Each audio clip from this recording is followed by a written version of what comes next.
स्वागत है आपका। प्राइम डिबेट देख रहे हैं आप। प्रधानमंत्री को सुना आपने अभी अभी। शायद आज प्रधानमंत्री ने वो कहा जो ये देश बहुत लंबे अरसे से सुनना चाह रहा था, खास तौर पर पिछले कुछ अरसे से, जब से कोरोना से लड़ाई चल रही है इस देश की, तब से लोग खास तौर पर ये कुछ सुनना चाहते थे जो उन्होंने आज कहा। ये सब आपने सुना और इस पर मंथन के लिए, इस पर इसको खंगालने के लिए मेरे साथ कुछ मेहमान हैं। रघुवीर पूनिया साहब मेरे साथ जुड़ रहे हैं, आप चार्टर्ड अकाउंटेंट हैं। राजेश कोठारी जी जुड़ रहे हैं हमारे साथ, डॉक्टर राजेश कोठारी, आप अर्थशास्त्री हैं। मिथिलेश जैमिनी भी जुड़ेंगे हमारे साथ, आप वरिष्ठ पत्रकार हैं। पूनिया साहब, आप मुझे सुन पा रहे हैं? आपको मेरी आवाज आ रही है? तो मैं सवाल लेकर आऊं आपके पास। जी मैं सुन रहा हूं आपको, ऑडिबल हैं आप? हेलो,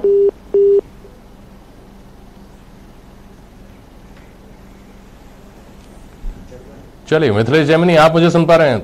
संपर्क करने की कोशिश करेंगे हम वापस पूनिया जी से और राजेश कोठारी जी से। इन्हीं के क्षेत्र की बातें, महत्वपूर्ण बातें आज प्रधानमंत्री ने कही हैं। मिथिलेश जैमिनी, आप मुझे सुन पा रहे हैं? जी सुन पा रहा हूँ। आवाज तो मेरे पास आ रही है, मेरी आवाज नहीं गई जेपी जी? हाँ सुन पा रहा हूँ सर।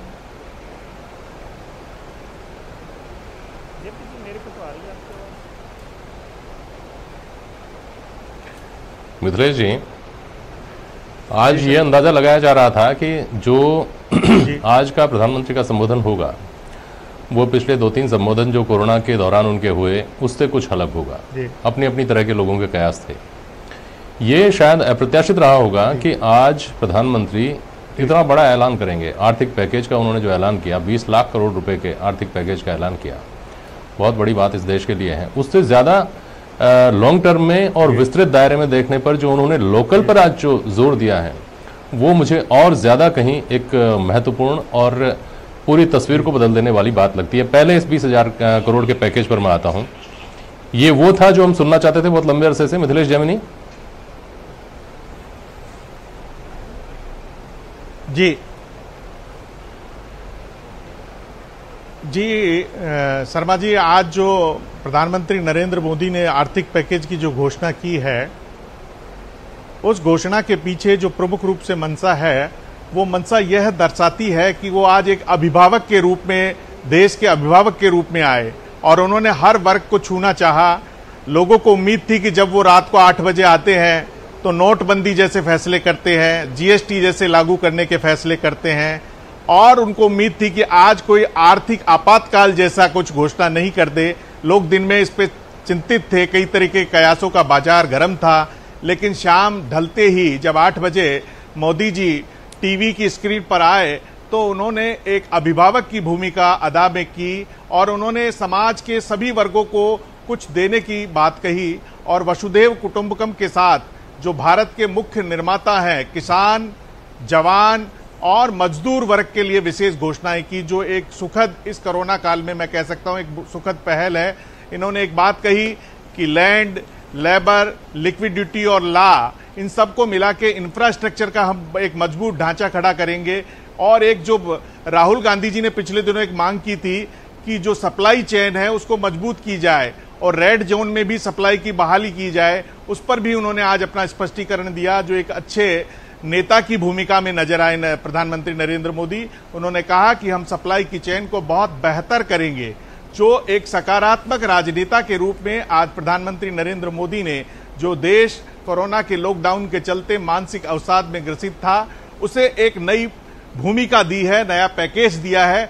इस पैकेज से 2020 में 20 लाख करोड़ का जो आर्थिक पैकेज की घोषणा है, ये निश्चित रूप से भारत को, जो उनका एक सपना है कि भारत आत्मनिर्भर भारत बने, आर्थिक स्वावलंबन रूप से मजबूत भारत बने, उस सपने को कहीं न कहीं साकार कर दे। इन्होंने अपनी उपलब्धियां भी बताई। जो एक महत्वपूर्ण बात रही कि जब कोरोना भारत में शुरुआत हुई थी तो हमारे यहाँ N95 मास्क और कई जो जरूरी मेडिकल उपकरण थे वो कम थे। लेकिन मैं कहना चाहूंगा कि हमारा देश चिकित्सीय क्षेत्र में 104वें नंबर पे है दुनिया में। उसे टॉप 10 में कैसे लाया जाए, इस पर प्रधानमंत्री नरेंद्र मोदी को फोकस करना चाहिए, क्योंकि कोरोना अब हमारे साथ रहने वाला है और जब तक हमारी बेहतर चिकित्सा व्यवस्था नहीं होगी तब तक हम जो सपनों का भारत है, जो विश्व में फिर भारत को सोने की चिड़िया बनाने की हसरत हमारे देश के प्रधानमंत्री नरेंद्र मोदी ने देखी है वो पूरी नहीं होगी। तो इस आर्थिक पैकेज की घोषणा से निश्चित रूप से मध्यम वर्गीय, किसान, जवान, मजदूर सबके लिए एक अच्छी अनुभूति कराई है। अब ये कैसे एग्जीक्यूट होता है, उसके कितने पॉजिटिव रिजल्ट्स आते हैं, ये हम सबको, हर भारत के हर नागरिक को देखना है। हालांकि नरेंद्र मोदी ने जो बयान दिया उसमें एक बड़ी बात कही उन्होंने आज कि मिथिलेश जानी जी बिल्कुल सही कह रहे हैं। और ये जो बात आपने कही कि चिकित्सा के क्षेत्र में टॉप 10 में हम कैसे शामिल हों, इस बात से भी एक हद तक मैं सहमत हूं। हालांकि देखिए, हमारे लिए ये भी तसल्ली की बात है कि टॉप 10 में जो देश हैं उनकी हालत आज कोरोना से लड़ाई में हमसे कहीं बदतर है। हिंदुस्तान में राजस्थान की रैंकिंग स्वास्थ्य के क्षेत्र में भले ही कागजों में पीछे हो, लेकिन आज राजस्थान स्वास्थ्य के क्षेत्र में जो कुछ कर रहा है उससे पूरे हिंदुस्तान को सीखने की जरूरत है, ये कहा जा रहा है। बहुत तसल्ली की बात यह है और मुझे तो इसके गूढ़ार्थ ये लगते हैं। राजेश कोठारी जी, आप मुझे सुन पा रहे हैं क्या? राजेश कोठारी जी बोलिए।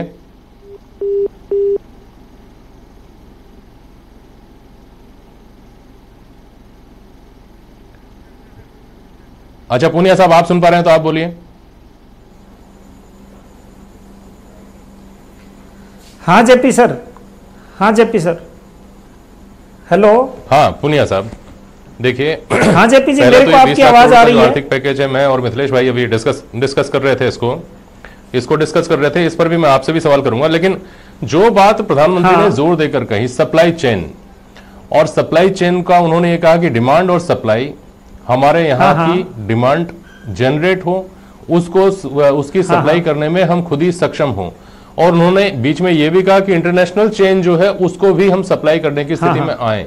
यानी समझ में यह आता है कि हिंदुस्तान में उत्पादन बढ़े, हिंदुस्तान आत्मनिर्भर हो, और लोकल के प्रति जो एक लोगों में एक यूं समझ लीजिए कि एक इंफीरियरिटी है, ऐसा से कमतरी है लोकल, अरे लोकल चीज पहन रहा है, लोकल नहीं ब्रांडेड चाहिए।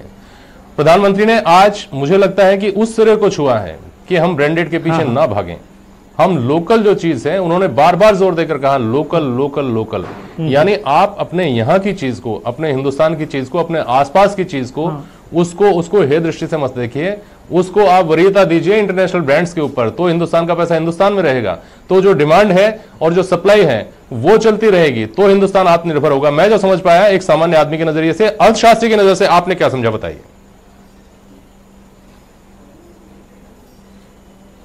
जेपी जी, प्रधानमंत्री जी ने आज बहुत ही महत्वपूर्ण बात कही है।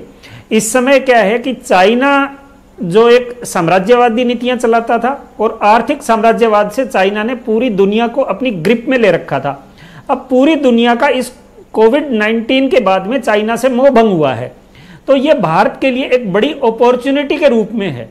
अभी हम देखते थे एक छोटी सी दिवाली पे हमें लड़ियां लगानी है, चाइनीज लड़ियां, एक छोटा सा कोई भी आइटम हम बाजार से लेकर आते थे, एक एलईडी बल्ब चाइनीज।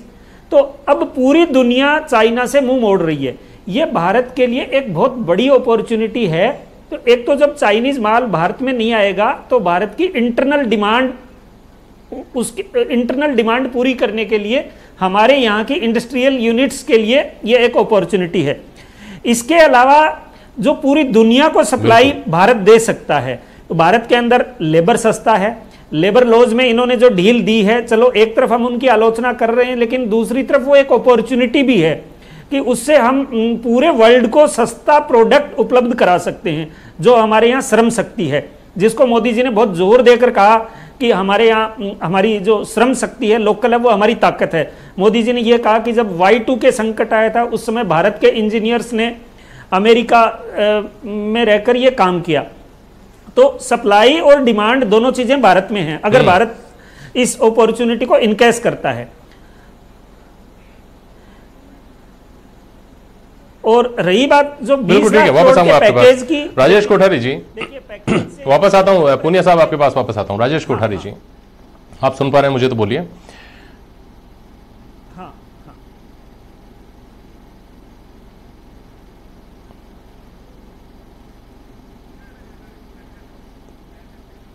कोठारी जी से संपर्क नहीं हो पा रहा, चलिए ठीक है। हाँ पूनिया साहब, अपनी बात आप कंटिन्यू करिए, अपनी बात आप कंटिन्यू करिए पूनिया साहब।